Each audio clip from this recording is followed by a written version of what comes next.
Si tu fais encore ces erreurs d'hygiène féminine, tu risques d'avoir une odeur, d'avoir des infections ou aussi d'avoir des inconforts sans même le savoir. Aujourd'hui, je vais te donner des conseils d'hygiène intime pour sentir bon et être fraîche toute l'année. Une bonne hygiène intime, ce n'est pas seulement de sentir bon, mais c'est aussi d'éviter les infections et les maladies liées à la partie intime.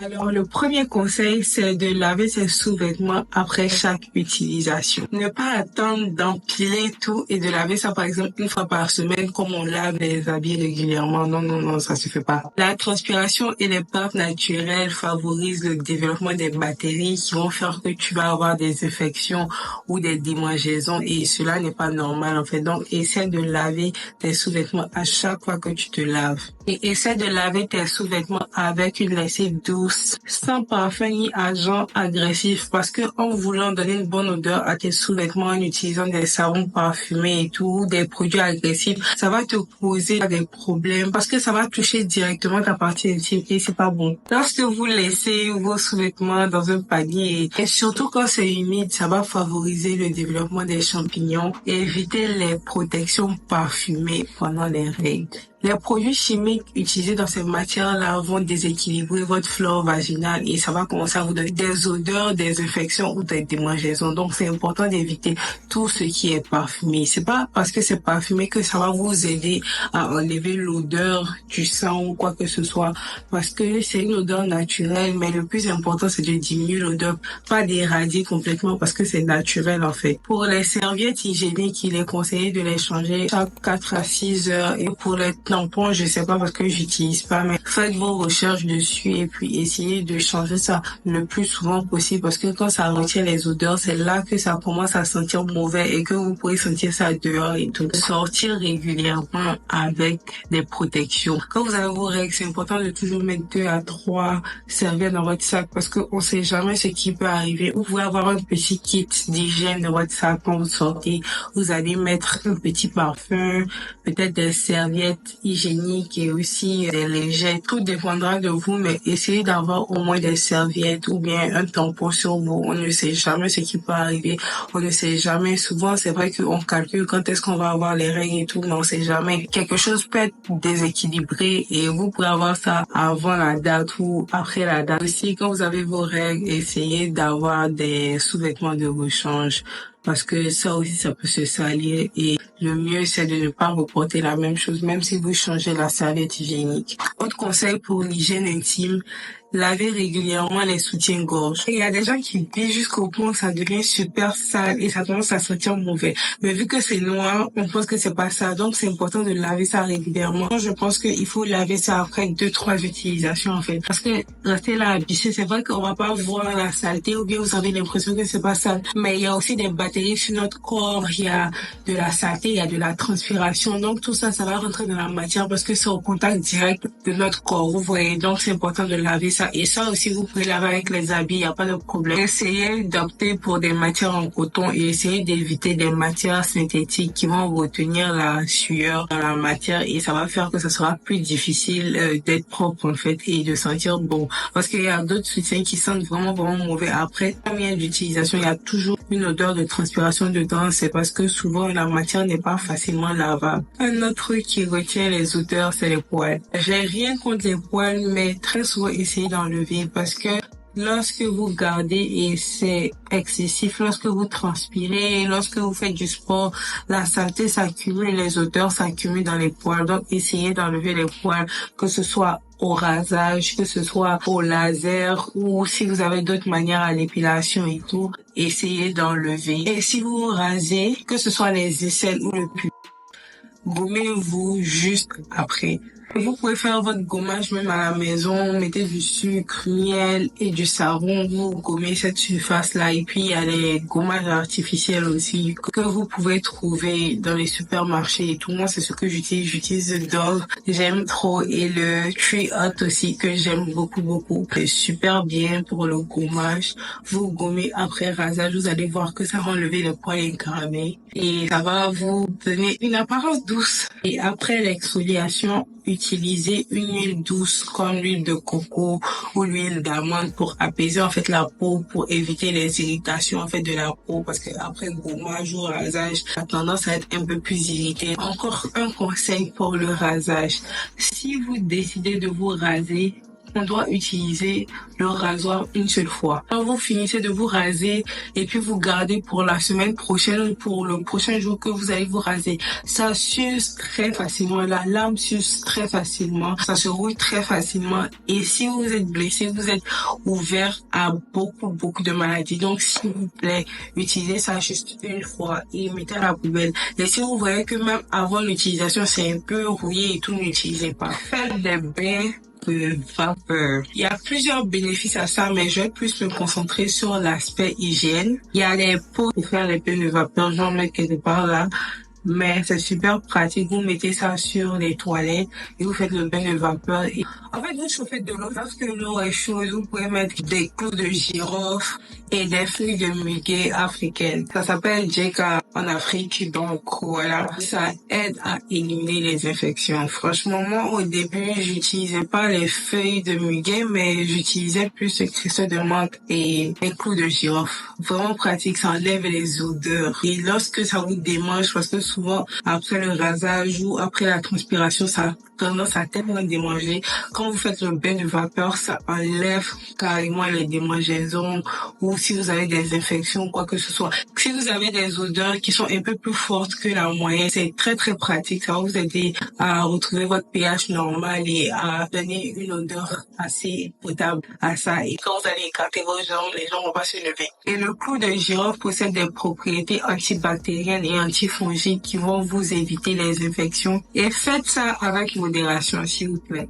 1 à 2 fois par mois maximum. C'est pas la peine de faire ça tous les jours parce que vous voulez sentir super bon, ok? Si vous faites ça trop, ça risque d'assécher la flore vaginale, donc faites très attention. Je vais mettre une parenthèse ici parce que je viens de me rappeler d'une histoire super drôle. Une de mes amies en particulier, je vais pas dire son nom, mais on était un peu plus jeunes.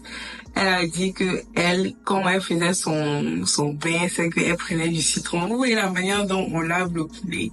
Et elle avait la vulve avec ça. Genre, elle avait... Oh my God. C'est pour ça on dit de s'éduquer, parce que vraiment, j'imagine pas les infections et les problèmes que ça lui a causé. Bon, bref. Évitez les strings au maximum. Je sais que ça fait mal. Les strings, surtout en matière synthétique, favorisent des frictions et ça peut transporter de la matière vers l'animal. Donc, si vous voulez pas ça, évitez. Ne portez pas ça tous les jours, s'il vous plaît. Ça crée beaucoup de problèmes, beaucoup d'irritations et d'infections. Donc, si vous voulez pas que vos affaires de derrière viennent devant, faites attention. Favorise plus les sous-vêtements en coton parce que ça laisse passer l'air et il respire plus, en fait, tu vois.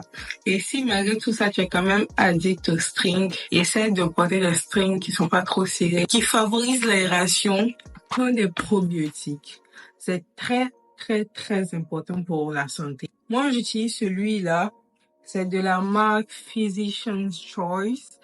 En fait, les probiotiques contiennent des bonnes bactéries parce qu'il y a des bonnes et des mauvaises bactéries. Ça contient des bonnes bactéries qui vont te permettre de nettoyer à l'intérieur de ton corps. Et ça aide aussi à maintenir un bon équilibre de la flore vaginale. Ils peuvent être consommés sous sorte de comprimés comme les miens, et aussi vous pouvez retrouver ça dans certains aliments comme le yaourt, le kéfir ou la choucroute. Ça depuis peut-être 6 mois maintenant, et franchement ça fait une très grande différence. On force en fait le système immunitaire et ça t'aide à éviter tout ce qui est infection urinaire ou vaginale. Autre conseil, c'est de manger beaucoup de fruits et d'adopter une bonne hygiène alimentaire. Il y a des fruits comme l'ananas et il y a beaucoup de gens qui savent pas que la pastèque et les agrumes aussi participent à te donner une odeur corporelle assez bonne, une odeur intime assez agréable en fait. Adopter une alimentation riche en légumes, en fruits et en bonne graisse, ça aide à prévenir les déséquilibres hormonaux et aussi les infections. Réduisez la consommation d'aliments transformés, le sucre, le pain blanc. Tout ça, ça va vraiment vous aider non seulement au niveau de votre santé, mais au niveau de votre hygiène et de votre santé intime en fait. Ne lavez pas l'intérieur du vagin. C'est un processus naturel qui se fait. C'est pour ça que vous avez un cycle. Il y a beaucoup de gens qui savent même pas la différence entre le vagin et la vulve. Le vagin, c'est ce qui est à l'intérieur et la vulve, c'est ce qui entoure. Et le pubis, c'est ce qui est au-dessus. Donc, vous devez laver plutôt la vulve avec un soin lavant adapté, en fait, à vous, à vos besoins et à ce que vous désirez, en fait. Utilisez un soin doux avec un pH adapté, c'est-à-dire un pH entre 4 et 5. Je pense que vous pouvez voir ça sur le package du produit. Donc, faites vos recherches. Ne prenez pas des trucs qui sentent bon. Et c'est conseillé même de ne pas prendre des choses agressives ou des choses qui ont des senteurs particulières. Et le soin, c'est fait pour nettoyer la vulve. Je sais pas si vous avez compris, mais ne faites pas ça rentrer dedans, ok? Évitez les douches vaginales, s'il vous plaît. Il y a beaucoup de gens, surtout quand j'étais plus jeune, qui disaient que je vais faire mon soin intime, je vais faire mon lavage. C'était ça, lavage intime. Quel lavage intime? Quand ils disaient ça, c'était pas au mot de la vulve, comme je disais, mais c'était pour faire entrer des trucs à l'intérieur. Et il y a des gens qui vendent des trucs pour mettre à l'intérieur. Évitez ça, s'il vous plaît. Ça crée des irritations, ça crée des infections, s'il vous plaît. Il y a tellement de gens à qui ça arrivé. Alors, si vous prenez des produits seulement pour la vulve et pour le pubis. Ne prenez pas des produits pour autre chose, pour l'intérieur, juste parce que il y a des trucs. Je voudrais préciser aussi que les pets blanches, c'est naturel. Vous devez rien faire pour essayer d'enlever, à moins que ce soit excessif, en fait. Il y a une période où vous êtes censé avoir vos pets blanches, c'est normal. Si c'est excessif, allez voir votre médecin. Lui, il va vous donner des choses qui vont régler ça. Et s'il vous plaît, ne partez pas chercher des choses pour essayer d'enlever ça. Boire beaucoup d'eau. Faut boire beaucoup d'eau. Si tu penses que je bois assez d'eau, bois encore. L'eau aide à éliminer en fait les toxines du corps. Ça aide à maintenir une bonne hydratation de la muqueuse. Une bonne hydratation aussi te permet de maintenir une bonne odeur corporelle et vaginale. Si tu vois qu'il y a des odeurs qui sont pas normales, essaie d'augmenter la quantité d'eau que tu bois. Peut-être que c'est parce que tu es déshydraté ou je sais pas, mais essaie d'abord de boire beaucoup d'eau. Ça règle beaucoup de problèmes. Quand vous allez aux toilettes, nettoyez-vous avec de l'eau. Priorisez de l'eau. Si c'est pour faire la deuxième commission, utilisez le papier hygiénique et après de l'eau. Et le mouvement, j'avais dit ça dans une autre de mes vidéos, c'est de l'avant vers l'arrière et pas le contraire. Parce que si vous faites le sens contraire, les bactéries vont se transférer de l'arrière vers l'avant et c'est pas bon pour vous. Après, prenez de l'eau, s'il vous plaît. Je sais qu'il y a beaucoup de gens qui utilisent des lingettes, mais l'eau, c'est le truc le plus efficace. Même après avoir fait pipi, c'est ça qui crée les irritations. Vous pouvez reprendre le papier hygiénique pour essuyer, mais gardez cette zone-là sèche et hydratée.